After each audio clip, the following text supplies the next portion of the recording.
So, Jessica, thank you very much for joining us at this summit.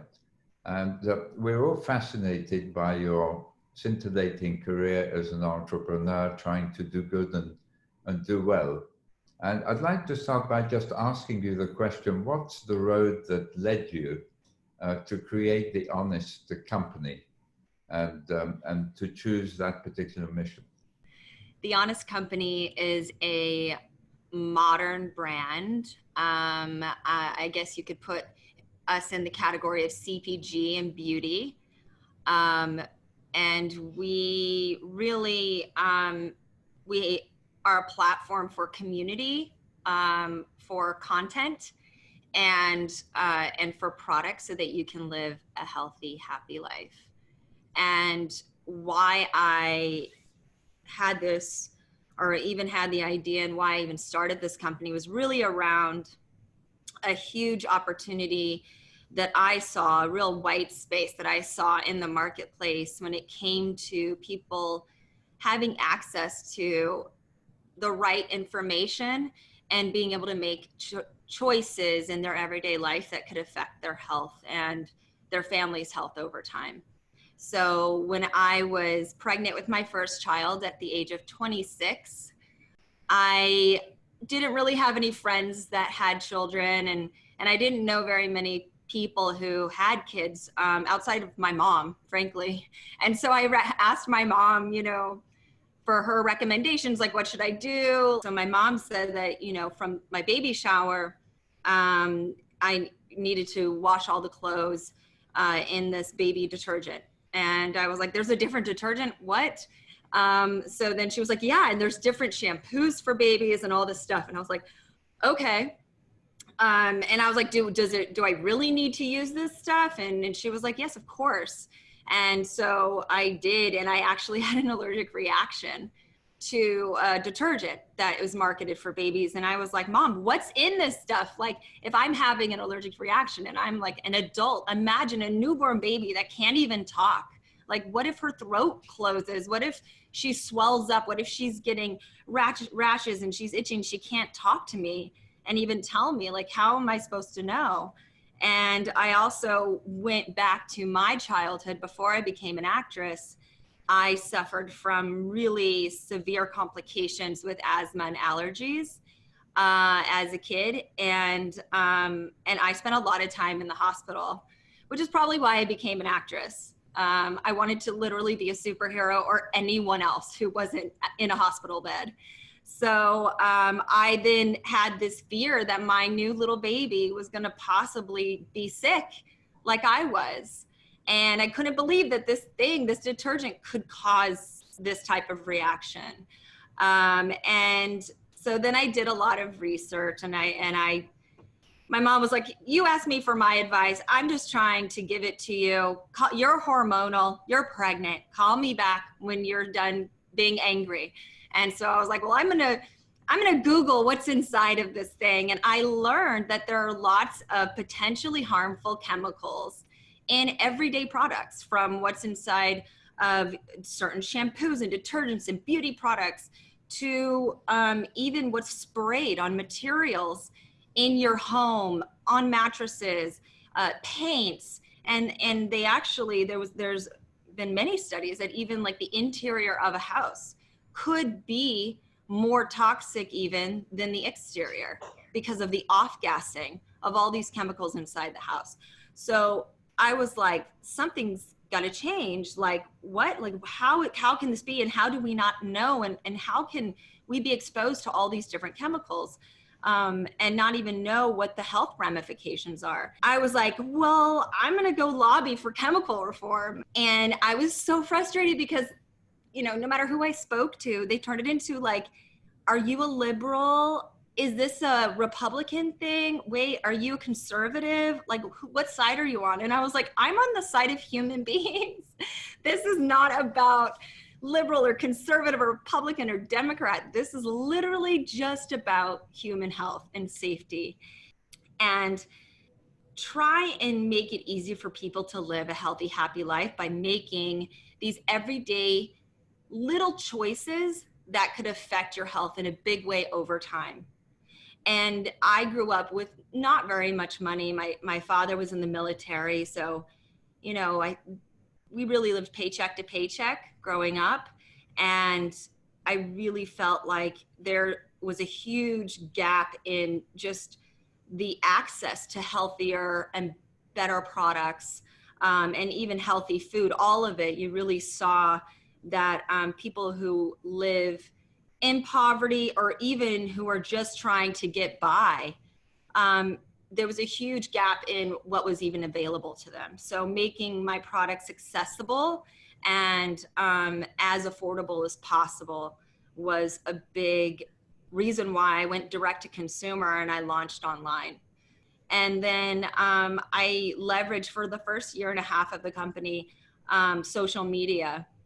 So I wanted this brand to feel human. I didn't want it to feel like corporate jargon. You know, I felt like, man, we have all of these different companies that we're trusting essentially with our lives because we have exposure every single day to the way that they formulate and what's going in on and around us. And they just feel so corporate and so far from a human being. And I just wanted there to be a human connection to the brand. So that's why we really used for the first year and a half social media to communicate. And we grew organically, and it really was word of mouth, of people who found the company and loved the products and or loved the education or just loved the community and the mindset around living an honest life. And it's really not about being perfect, but it's about being honest and trying to do your best. So that's company. Well, that's an amazing description by an impact entrepreneur of what the birth of an impact venture looks like. And tell me, Jessica, have you found it an advantage to run a purpose-driven company, or have you found it to be more challenging than your other friends who are entrepreneurs and are just in it to make money? You know, when I remember when we went around and we were raising money with VCs, and I had my I don't want people to think that like it just happened overnight, you know, like I had this idea. And it wasn't until I was pregnant with my second child and I was 8.5 months pregnant that I went to Sand Hill Road and I, you know, pitched the company to 6 different VCs. It literally took me 3 years to even know how to put together a deck that anybody would want to invest in. I was turned down by so many different people, and I really wanted to create this holistic lifestyle brand.